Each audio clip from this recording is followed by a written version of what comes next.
ലോക ജനാധിപത്യ ചരിത്രത്തിൽ കേരളത്തിന് എക്കാലവും ഒരു സവിശേഷ സ്ഥാനമുണ്ട്. സാർവത്രിക വോട്ടവകാശം, ബാലറ്റ് പെട്ടിയിലൂടെ അധികാരത്തിലെത്തിയ കമ്മ്യൂണിസ്റ്റ് സർക്കാർ, മുന്നണി രാഷ്ട്രീയ പരീക്ഷണങ്ങൾ തുടങ്ങി ഇന്ത്യക്ക് തന്നെ വഴികാട്ടിയായ നിരവധി മുഹൂർത്തങ്ങൾക്ക് ഈ മണ്ണ് സാക്ഷ്യം വഹിച്ചു. ഈ മാറ്റങ്ങളുടെ വേരുകൾ തേടിപ്പോയാൽ നമ്മൾ എത്തുന്നത് സ്വതന്ത്ര ഇന്ത്യയ്ക്കും മുൻപേ തുടങ്ങിയ തിരുവിതാംകൂറിലെ നിയമനിർമ്മാണ ചരിത്രത്തിലേക്കാണ്. കാലം 1888 മാർച്ച് 30.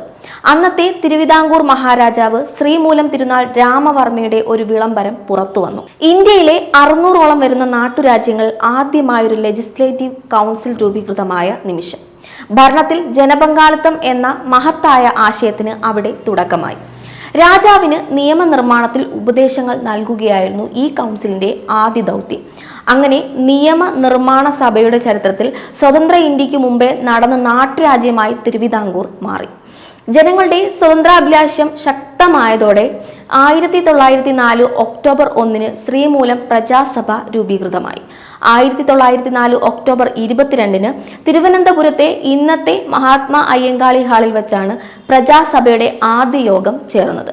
അന്ന് 88 അംഗങ്ങളായിരുന്നു സഭയിൽ ഉണ്ടായിരുന്നത്. പിന്നീട് 1932 ശ്രീ ചിത്തിര തിരുനാൾ മഹാരാജാവ് അധികാരമേറ്റതോടെ സഭയിൽ ദ്വിമണ്ഡല സംവിധാനം നിലവിൽ വന്നു.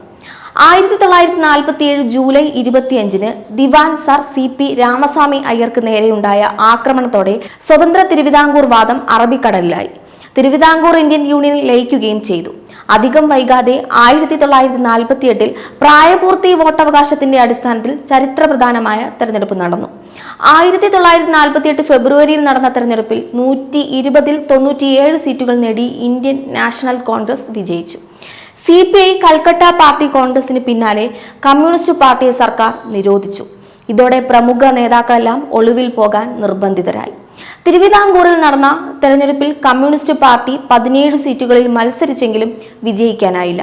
കടുത്ത നിരോധനവും അടിച്ചമർത്തലുകളും അതിജീവിച്ചാണ് പാർട്ടി തെരഞ്ഞെടുപ്പിനെ നേരിട്ടത്.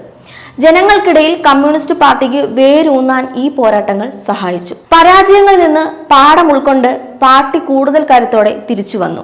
നിരോധനങ്ങളെയും വെടിയുണ്ടകളെയും അതിജീവിച്ച 1948 ആ പോരാട്ട വീര്യമാണ് പിൽക്കാലത്ത് കേരളത്തിൽ ലോകത്തിൽ ആദ്യമായി ഒരു കമ്മ്യൂണിസ്റ്റ് ഗവൺമെന്റിന്റെ ബാലറ്റിലൂടെ അധികാരത്തിൽ വരാൻ വഴിയൊരുക്കിയത്. ഇനി ചരിത്രം മായ്ക്കാത്ത ആ വിപ്ലവ സ്മരണകൾ ഇന്നും കേരള രാഷ്ട്രീയത്തിൽ ഉജ്ജ്വലമായി നിലനിൽക്കുന്നു. നവോത്ഥാന പ്രസ്ഥാനങ്ങളും രാഷ്ട്രീയ പോരാട്ടങ്ങളും കൊളുത്തിയ ആവേശമാണ് തിരുവിതാംകൂറിലും കൊച്ചിയിലും മലബാറിലും ജനാധിപത്യത്തിന്റെ വിത്തുപാകിയത്.